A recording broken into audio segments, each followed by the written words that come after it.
Allez, bonjour à tous, donc à Montluçon, je suis à l'école Sainte-Philomène et on va découvrir cette charmante école.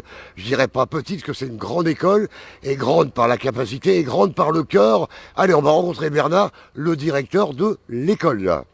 Ça va Bernard? Oui, ça va très bien. Merci d'être présent parmi nous pour diffuser un petit peu les bons atouts, les bons côtés de l'école Sainte-Philomène. Vous m'emmenez visiter? Oui, tout à fait. Allez, on y va. Allez, on y va.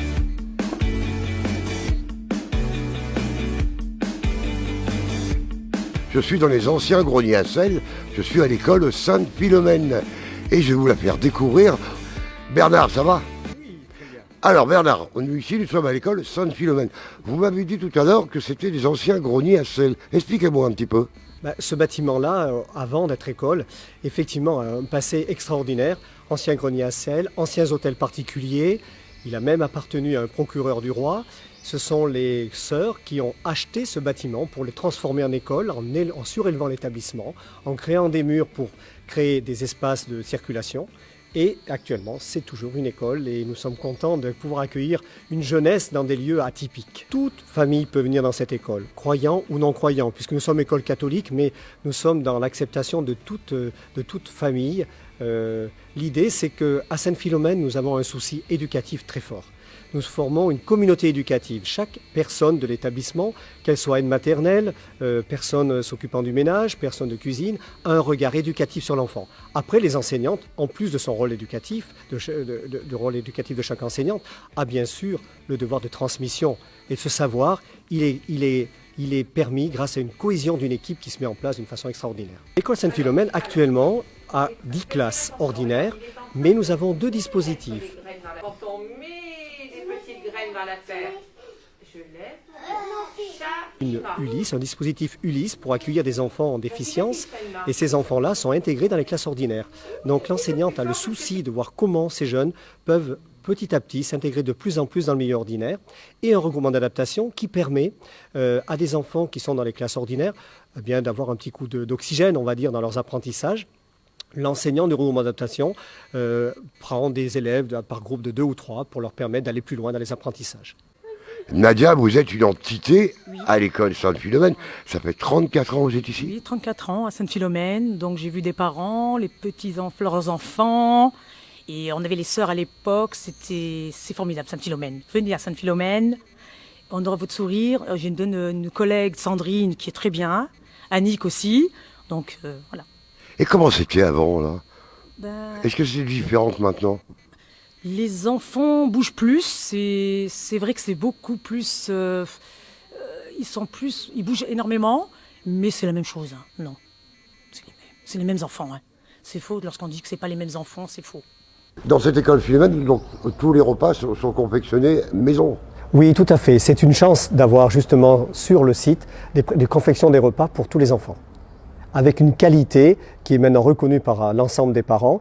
Et nous avons 2 lieux de restauration, un pour le CP, du CP au CM2, et un propre à l'école maternelle. Allez Manel, donc vous êtes président de l'APEL, donc l'association des parents d'élèves. Qu'est-ce que c'est que l'APEL dans une école? Alors l'association des parents d'élèves de l'école Sainte-Philomène est là pour représenter tous les parents. Voilà, donc on essaye de proposer des projets pour nos enfants. Donc évidemment on vend des petites choses, on fait des ventes de chocolat comme dans toutes les écoles, et avec cet argent on peut permettre aux enfants de partir par exemple en voyage scolaire, et ici ce qui est extraordinaire c'est qu'ils partent sur 2 jours. Donc des voyages à Paris, enfin il y a plein de projets. On finance aussi donc des structures comme celle qui est derrière moi.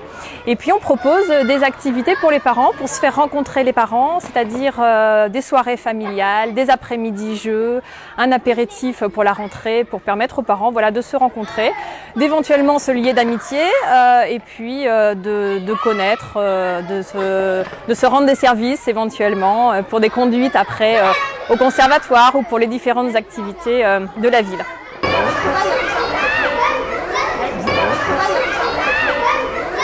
Les maîtresses nous apprennent plein de choses et on est à l'école comme à la maison. Et c'est dommage qu'on n'ait pas parti à Guédelon parce qu'on a une maîtresse extraordinaire et on devait partir avec elle. Et tu étais contente de revenir à l'école? Oui. Ouais. C'était bien de retrouver les amis et tout à l'école.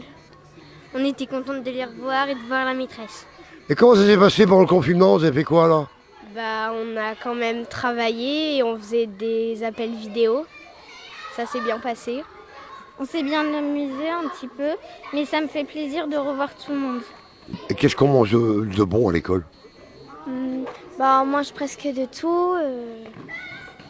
Parfois, on mange des choses équilibrées.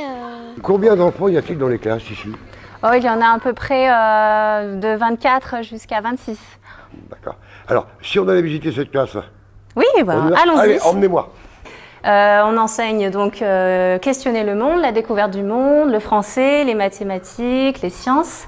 Et puis on enseigne aussi des ateliers artistiques. C'est-à-dire que nous, on offre la possibilité aux enfants donc, de choisir en début d'année un atelier, soit de la danse, soit de la musique, soit des arts visuels et aussi du théâtre. Et toute l'année, pendant 1 heure par semaine, ils sont avec nous, parce que chaque maîtresse a un petit talent à faire découvrir. Et puis ils adorent ça parce que ça les change vraiment de la petite routine. Et c'est une autre attitude que nous avons aussi avec eux. Ici, c'est ma classe, c'est une classe de CP-CE1. Donc il y a 12 CP et 12 CE1. Alors comment on arrive, une maîtresse, on dit maîtresse, hein bon, à organiser, à enseigner une partie CP, une partie CE1. Comment ça se passe? Eh bien alors c'est tout un challenge, toute une organisation donc en amont.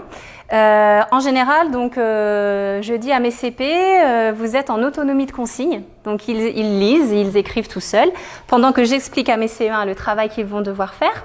Puis mes CE1 travaillent en autonomie et je reviens vraiment enseigner la nouvelle leçon aux CP. Les CP s'entraînent sur cette nouvelle leçon, ils sont en autonomie et je retourne avec mes CE1 pour corriger ce qu'ils ont fait. Et des fois, j'utilise mes CE1 pour tutorer mes CP. Chaque CE1 a un CP et il lui enseigne des choses, il lui rappelle des notions. Et je trouve ça intéressant parce que c'est une autre relation. Au lieu que ce soit l'enseignante qui apporte, c'est l'enfant qui apporte à l'enfant. Pendant le Covid-19, on a applaudi les soignants, et ben on devrait applaudir les maîtresses. Voilà. L'importance que cette école soit ouverte à tous les parents. Beaucoup de parents participent d'une façon bénévole à toutes nos activités. Il faut savoir aussi qu'on a des jeunes mamies qui interviennent, qui sont bénévoles pour nous aider par exemple dans l'accompagnement de la lecture en CP-CE1. Ce sont des classes fondamentales pour l'apprentissage, mais aussi elles interviennent aussi pour l'éveil à la foi, elles interviennent pour le théâtre, ils interviennent dans différents domaines. L'école est ouverte à tous, c'est comme un petit village. Et rien que pour cela, venir à l'école, c'est vraiment être dans la vie.